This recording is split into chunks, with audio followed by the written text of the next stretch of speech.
মতো তারেক জিয়ার ৩১ দফা দাবি আজকের এই দিনে আমরা ঐক্যবদ্ধ হয়ে ওয়াদা করছি যে আমরা বাস্তবায়ন করবই করব।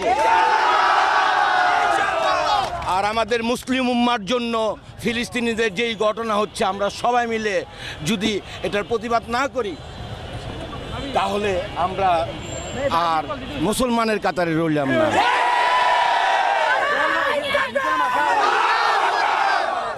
আমার নারায়ণগঞ্জবাসী, আমি যদি আমার নারায়ণগঞ্জবাসীর আমার শরীরের চামড়াদা জুতা বানাই দেয়, আমি নারায়ণগঞ্জবাসী ঋণ কখনো শোধ করতে পারবো না।